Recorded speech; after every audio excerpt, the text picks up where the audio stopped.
I was 5 years old when John F. Kennedy was shot, and I entertained the notion that this was really that kind of a conspiracy, because you think that this happened on a grand stage. Why? Because grand events happen on grand stages.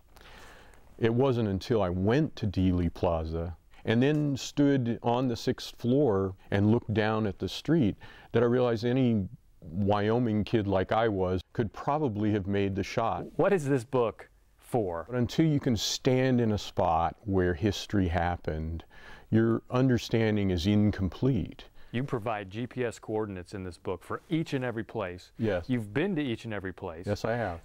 Was there one place in particular that really got you?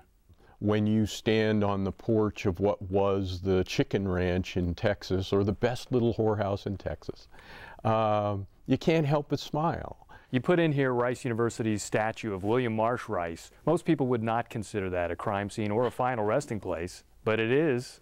It is a burial ground. It is. In 1900, William Marsh Rice was murdered by his valet and his lawyer in a grand scheme to steal his money. His ashes were brought out to Houston and entombed in the statue that's on the campus of Rice University. And if that crime were not solved, that money would have gone to the crooks. Exactly.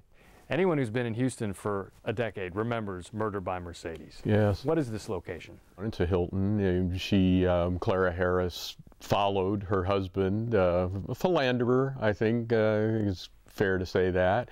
She caught him coming out of the hotel and she ran him down with her Mercedes 3 times.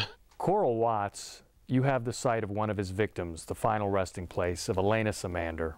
The monsters might be the actors here, but they're affecting real human beings that are just like us. And in a way, we should consider them as important as the monsters themselves.